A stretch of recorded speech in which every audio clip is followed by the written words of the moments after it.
Fala galerinha, beleza? Professor Beraldo na área para mais um montão de aula de biologia para vocês. Para você que quer aprender biologia de verdade, para você que quer entender a biologia raiz do negócio, vem comigo. Bora comigo que vocês vão aprender a biologia de verdade, pessoal. Bora para a aula. Uma forma prática para a gente entender linkage ou ligação gênica, não importa qual o nome que a gente dá, é a gente se prender em três meio que regrinhas, tá? Em três coisas que são importantes da gente observar dentro do linkage. Primeiro, dentro do linkage, quanto maior for a distância entre os genes, maior é a quantidade de gametas recombinantes. Ou seja, quanto mais distante, imagine que esse meu dedo aqui é um cromossomo, certo? Eu tenho um gene aqui e um gene aqui. Quanto maior a distância entre esses dois genes, maior é a chance de acontecer a recombinação no processo de crossing over, certo? Segunda regrinha, ou segunda informação que é bom que a gente grave. Dentro da ligação gênica, a gente sempre tem que saber que o número de gametas parentais ele vai ser sempre maior do que 50% e o número de gametas recombinantes vai ser sempre menor do que 50%, certo? E a terceira coisa que é importante que a gente saiba dentro de linkage é que sempre que a gente fala de taxa de permutação, certo? A gente pode fazer uma relação direta com essa taxa de permutação e a distância entre os genes. Ou seja, se eu falar, por exemplo, que a taxa de permutação dos genes A e B é de 1%, quer dizer que a distância entre eles é de 1. O quê? Uma unidade de recombinação. Ou um morganídeo, ou um centimorgan. São só formas da gente identificar essa distância dentro desse gene, certo? Então a gente usa a sigla lá, o R, que é de unidade de recombinação, certo? A partir dessas três regrinhas ou essas três informações básicas, nós vamos aqui agora para a tela do computador que eu quero explicar algumas coisas para vocês e fazer alguns exercícios juntos, certo? Então, vem comigo aqui para a tela. Bom, pessoal, vamos lá. Vou falar um pouquinho sobre ligação gênica com vocês, certo? Seguinte, primeiro que para entender ligação gênica eu preciso fazer uma comparação com o que a gente havia visto em segunda lei de Mendel. Então dá uma olhada aqui quando eu tenho um exemplo da segregação independente, certo? No caso da segregação independente, cada gene vem para um cromossomo, certo? Então na hora de separar, por exemplo, fazer uma meiose, eu vou receber lá um gameta, que vai ter um bracinho desse com um gene desse numa célula, e um bracinho desse com um gene desse outro cromossomo em outra célula, certo? Então, por exemplo, eu vou ter um cromossomo lá, vou ter um gameta azão, bezão. Depois eu posso ter outro gameta, azão, bezinho. Depois eu posso ter outro gameta, azinho, bezão. E depois outro gameta, azinho, bezinho. Cada um com a sua proporção de 25%, já que a segregação é completamente independente um do outro. Diferente na situação de linkage, onde eu tenho mais de um gene ligado dentro de um mesmo cromossomo. Então, por exemplo, quando esse bracinho for para um gameta, vai levar com ele o gene A e o gene B. Quando esse bracinho for para um outro gameta, vai levar com ele o gene Azinho e o gene Bzinho. Então, eles não estão separados, certo? Agora, levando isso em consideração, por que a observação do linkage ela é importante? Que vamos supor aqui, ó, no momento aonde vai acontecer a meiose. Então, eu dupliquei os meus cromossomos, certo? Então, eu tenho lá o cromossomo azão, azão, bezão, com seus dois braços, certo? E aqui, azinho, bezinho, com seus dois braços. Durante o processo de meiose, acontece o crossing over, que é a troca de parte desses braços, desses cromossomos, certo? No momento que eu troco, eu não vou ter mais dois braços iguais. Então aqui, ó, para esse cromossomo, eu tenho o braço azão, bezão e o braço azão, bezinho. E aqui desse lado eu tenho o braço azinho, bezão e eu tenho o braço azinho, bezinho, certo? Com isso, eu chamo esses braços de nomes diferentes. Por exemplo, esses braços que são os originais, eu chamo eles de parentais. E esses braços que são os diferentes aqui de duas cores, eu chamo eles de recombinantes. Por quê? Porque no momento que eu vou dividir essas células dividir esses cromossomos para mandá-los cada um para um gameta, eu vou ter condições diferentes de divisão. Porque alguns gametas vão receber o braço parental, azão, bezão, azinho, bezinho. E outros gametas vão receber o braço recombinante, azão, bezinho e azinho, bezão nesse caso.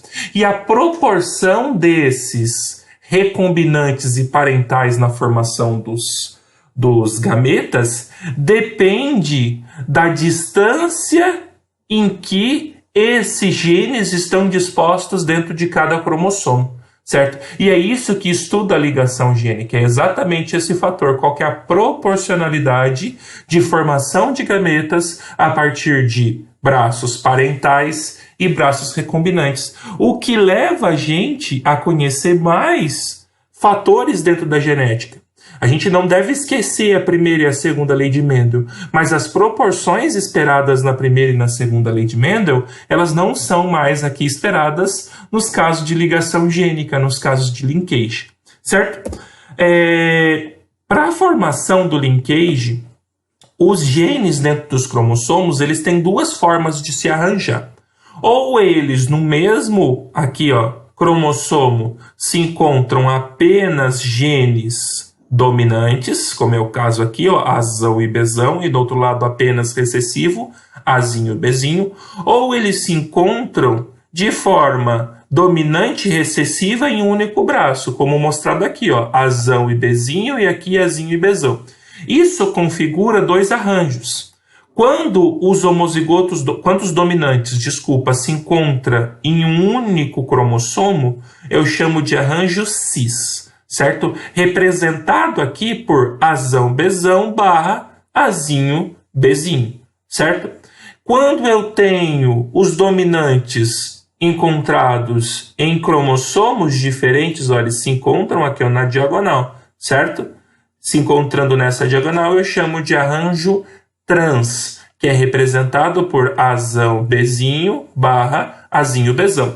Diferente do que a gente acostumava a representar na segunda lei de Mendel. Por exemplo, esse cromossomo aqui seria um duplo heterozigoto, azão, azinho, bezão, bezinho, tudo junto. Aqui a gente representa separado. Aqui é a mesma coisa, também seria um duplo heterozigoto, azão, azinho, bezão, bezinho. Só que para representar no linkage, a gente separa de acordo com cada cromossomo.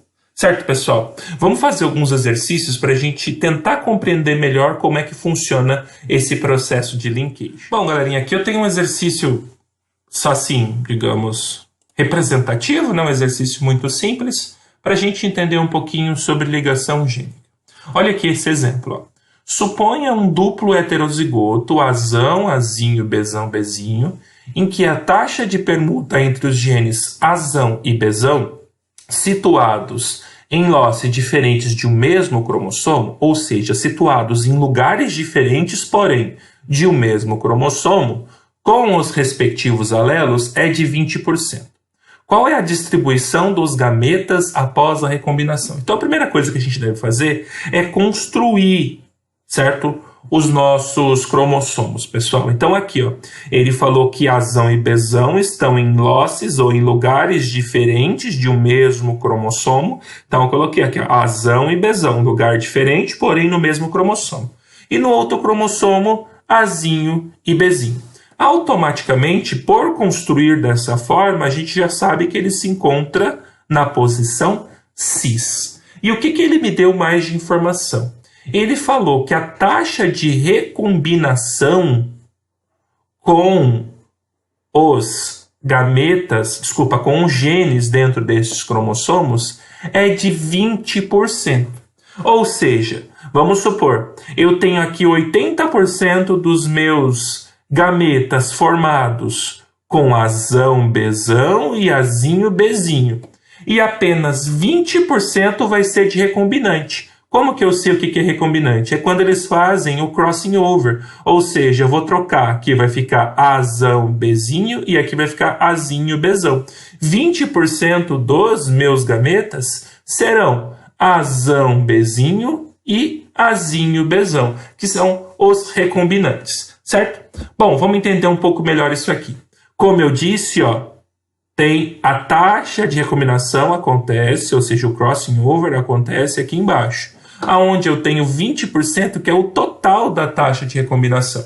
Se 20% é o total, quer dizer que 10% vai acontecer com esse par e outros 10% vai acontecer com esse par, o que nos mostra que 80%, ou seja, também a divisão por 2, vai acontecer com os parentais. Então, eu tenho lá 40% dos meus gametas formados com azão bezão. 40% dos meus gametas formados com azinho bezinho. E dos 20%, que é o total de recombinantes, eu divido 10% para cada um. Então, é 10% de azão bezinho e 10% de azinho bezão. Então, aqui eu tenho 80% de parentais e 20% de recombinantes, divididos nos seus respectivos. Certo, pessoal? Bom, depois que a recombinação aconteceu, dá para a gente enxergar melhor. Então, aqui estão os 80%, 40% azão bezão, 40% azinho bezinho, e aqui estão os recombinantes, 10% azão bezinho e 10% azinho bezão, certo? É bem tranquilo os exercícios de linkage quando você consegue compreender o que ele está querendo nos dizer. Aqui eu tenho um outro exemplo interessante, ó. Sabendo que a taxa de permuta entre os genes azão e bezinho, situados em lotes diferentes de um mesmo cromossomo. Então, azão e bezinho em lugares diferentes, porém do mesmo cromossomo. Automaticamente a gente já sabe que a posição trans, com seus respectivos alelos, é de 18%. Ou seja, temos 18% de recombinação entre esse cromossomo e esse cromossomo.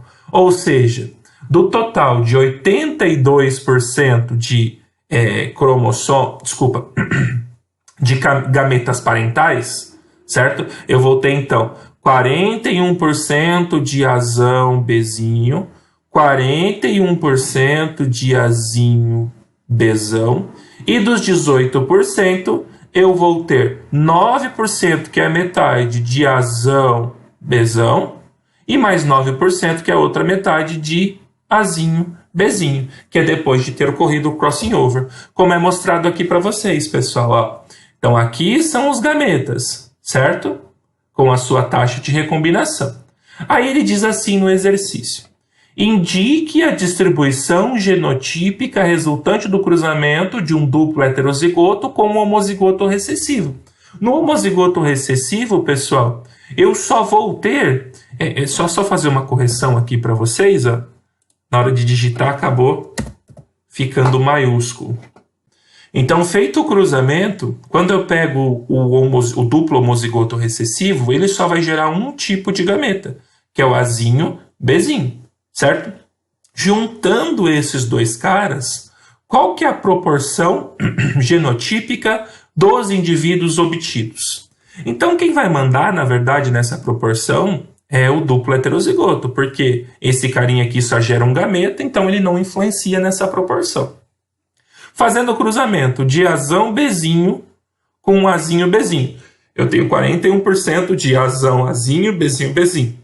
Fazendo o cruzamento de azinho bezão com azinho bezinho, eu vou ter 41% de azinho azinho bezão bezinho. Fazendo o cruzamento de azão bezão com azinho bezinho, eu tenho 9% do duplo heterozigoto aqui, azão, azinho, bezão, bezinho. E fazendo o cruzamento do azinho bezinho com azinho bezinho, eu tenho 9% do homozigoto recessivo, azinho, azinho, bezinho, bezinho. Certo? Então, a observação é sempre com esses números que são dados para a gente dentro dos exercícios. E aí basta você fazer uma boa interpretação. Certo? Bom, pessoal, aqui nós temos os mapas cromossômicos, certo? O que é um mapa cromossômico? É como você consegue distribuir os genes dentro do bracinho do cromossomo a partir das informações que você tem. Lembrando que a gente viu lá no comecinho da nossa aula, 1% da permutação equivale a uma unidade de recombinação, ou seja, a distância entre cada gene dentro do cromossomo. Ou seja, olha nesse mapinha aqui que nós temos de exemplo. Eu tenho que a distância em unidade de recombinação entre o gene A e o gene C é de 2 unidades de recombinação. Entre o gene C e o gene B, eu tenho 17 unidades de recombinação. O que me faz imaginar que somando 17 mais 2, eu vou ter 19, é a distância entre o gene A e o gene B em unidades de recombinação, certo? A partir disso, vamos fazer um exercíciozinho bem rápido que nos mostra esse tipo de informação, tá? Esse exemplo 3 diz assim, ó. Suponha que em determinada espécie os genes Azão e Bzão estão ligados. Beleza, a gente está falando de ligação gênica, linkage. Em um cruzamento entre indivíduos duplo heterozigoto, Azão, Azinho, Bzão, Bzinho, com um indivíduo duplo homozigoto recessivo, Azinho, Azinho, Bzinho, Bzinho, obteve-se a descendência mostrada na tabela. Então a gente tem aqui na tabela Azão, Azinho, Bzinho, Bzinho, 166 indivíduos. Azinho, Azinho, Bzinho, Bzinho, 34 indivíduos. Azinho, Azinho, Bzão, Bzinho, 166 indivíduos. E Azão, Azinho, Bzão, Bzinho, 34 indivíduos. A partir disso, ele faz duas perguntas. A primeira pergunta é a seguinte: qual é a distância entre os genes A e B no cromossomo? Para fazer esta parte do exercício, a gente precisa prestar atenção nos recombinantes, certo? E como que eu sei dentro dessa tabela quem que é recombinante? Lá no início da aula eu dei a dica. Recombinante é sempre menor número, parental é sempre maior número. Então aqui na nossa tabela, ó, 34 e 34, ou seja, Azinho, Azinho, Bzinho, Bzinho e Azão, Azinho, Bzão, Bzinho, são recombinantes. Ou seja, 34 mais 34, 68 indivíduos recombinantes. E aqui, ó, Azão, Azinho, Bzinho, Bzinho e Azinho, Azinho, Bzão, Bzinho são os parentais. 166 mais 166 vai dar 322, é isso? 100, 200, 320, 332, desculpa. 332, então, dos indivíduos são parentais e 68 dos indivíduos são recombinantes, nos dando um total de 400 indivíduos. A partir disso, é só a gente calcular a porcentagem de cada um deles dentro da população. Como assim? Ó, então eu tenho 68 de 400 indivíduos sendo recombinantes, o que me dá 17%. Enquanto eu tenho 332 de 400 indivíduos, certo? O que me dá 83% de parentais. A partir disso, pessoal, a gente não sabe da regrinha que a distância entre um gene e outro é igual à taxa dos recombinantes? Então, se eu tenho 17% de recombinantes, quer dizer que a distância entre o gene A e o gene B, em unidade de recombinação, é de 17, que é exatamente o valor da porcentagem do número de recombinantes.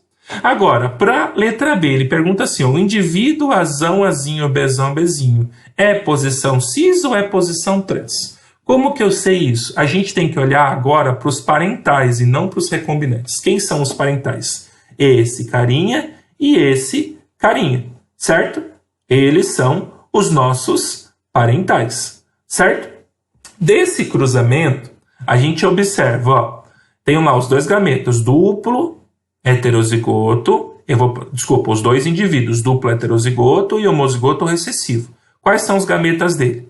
Azão, Bzão, Azão, Bzinho, Azinho, Bzão, Azinho, Bzinho. E do recessivo, Azinho, Bzinho. Para falar dos parentais, quem são esses parentais? É esse cara aqui e esse cara aqui. O que eles têm em comum? Ou o que eles têm de característica? No parental Azão, Azinho, Bzinho, Bzinho, o gameta que veio do duplo heterozigoto é o gameta Azão, Bzinho. Certo? Porque o outro Azinho e Bzinho veio do homozigoto recessivo. E no indivíduo Azinho, Azinho, Bzão, Bzinho, o gameta que veio do duplo heterozigoto é o gameta Azinho, Bzão, certo? Nesses dois casos, Azão, Bzinho e Azinho, Bzão, se encontra um dominante com um recessivo com um dominante. O que isso quer dizer, pessoal? Se o dominante e o recessivo se encontram no mesmo braço e os dois dominantes se encontram aqui, ó, na diagonal, pessoal, quer dizer que a posição é trans. A posição é trans, certo? A partir disso, conseguimos resolver esse exercíciozinho. Tranquilo, deu para entender muito bem o que a gente precisava. Um outro assunto importante também para a gente são as alterações do material genético, tá? Nós temos alterações numéricas e estruturais, tá? Bom, sobre essas alterações, a gente tem no grupo das alterações numéricas aquelas que são chamadas de euploidias, que alteram o número total de cromossomos. Por exemplo, você tem lá uma pessoa normal sendo 2N, ela pode ser N, 3N, 4N, 5N. Qualquer uma dessas alterações num ser humano ela é letal. Mas tem muitos indivíduos, como por exemplo plantas e insetos, que isso é super comum, tá? Como é o exemplo aqui, ó, das abelhas, certo? Então a rainha ela é 2N, enquanto o zangão ele é N. Isso é um caso de euploidia. Agora, nos casos de aneuploidias, você vai ter a alteração do número de par de cromossomos específicos, certo? Sendo do tipo nulissomias, monossomias e polissomias. Qual que é a diferença entre esses três? As nulissomias, eu vou ter a fórmula 2N menos 2, ou seja, eu vou deletar um par de cromossomos específico, tá? No caso das nulissomias, grande parte dela são letais, porque sem esse par de cromossomo, alguma informação do organismo ela não vai ser completada, certo? No caso das monossomias, eu perco um cromossomo do par, ou seja, 2N menos 1, certo? O que eu tenho como exemplo? Eu tenho a síndrome de Turner como exemplo. O que vai acontecer na síndrome de Turner? Ela afeta mulheres, onde o par afetado é o par de cromossomos sexuais. Essa mulher seria 44 autossomos mais XX. Ela perdeu um do X e desenvolveu a síndrome de Turner, certo? No caso, pessoal, das polissomias, eu vou ter 2N mais 1, mais 2, mais 3, ou seja, você vai ter aumento de cromossomos dentro de um único par, tá? Você pode ter 2 de um par, seria normal, 3 de um par, 4 de um par, 5 de um par a mais. Isso são chamados de polissomia. A mais estudada nos humanos são as trissomias, que seria 2N mais 1. Exemplo, síndrome de Down, que é a trissomia do 21, síndrome de Edwards, que é a trissomia do 18, síndrome de Patau, que é a trissomia do 13, síndrome de Yorkane, que é a trissomia do 8, e tem também a síndrome de Klinefelter, que você vai ter um cromossomo sexual a mais, aqui no caso XXY, tá? Nós temos um exemplozinho para tentar compreender isso que eu acabei de falar, ó. Quanto às mudanças cromossômicas, leia as afirmações abaixo. 1. As mutações numéricas podem ser classificadas em dois tipos, euploidias e aneuploidias. 2. Euploidia é quando ocorre perda ou acréscimo de um ou alguns cromossomos. Aneuploidia é quando ocorre a perda ou acréscimo de genomas, formando-se células 3N, 4N e assim por diante. Euploidia é quando ocorre perda ou acréscimo de genomas. Aneuploidia é quando ocorre perda ou acréscimo de um ou alguns cromossômicos. Essas, então, elas são concorrentes, já que elas falam a mesma coisa de forma invertida. E a síndrome de Down e a síndrome de Turner são alguns exemplos de aneuploidias. Bom, pessoal, A1 é verdadeira, A2 é a única falsa e todas as outras são verdadeiras, certo? Então, aqui é o que fala na 3 é que é o certo e não o que fala na 2, certo? Então, 1, 3 e 4 são verdadeiras, é a letra D, tudo bem? Outro tipo de alteração cromossômica, pessoal, são as alterações estruturais, aonde você muda a estrutura do cromossomo, como é mostrado nesses 4 exemplos, ó, deleção, duplicação, inversão e translocação. Bom, olha aqui esse bracinho cromossômico. Tem lá sequências de genes, certo? A, B, C, D e E. Se eu tirar esse gene D, eu altero a estrutura do cromossomo. Então, isso é uma deleção, porque eu tirei um dos genes. Aqui, duplicação. A, B, C, D, E. Eu tenho lá A, B, C, D, E. Ou seja, eu dupliquei uma parte do cromossomo. Inversão. A, B, C, D. Virou A, D, C, B. Inverti essa ordem aqui, certo? Inversão. E translocação ocorre com 2 bracinhos desses cromossomos. Então eu tenho aqui esse braço A, B e o resto. E aqui nesse outro M, N, O e o resto. E eu inverto. No que estava o AB vai o M, N, O e no que estava o M, N, O vai o AB. Isso a gente chama de translocação.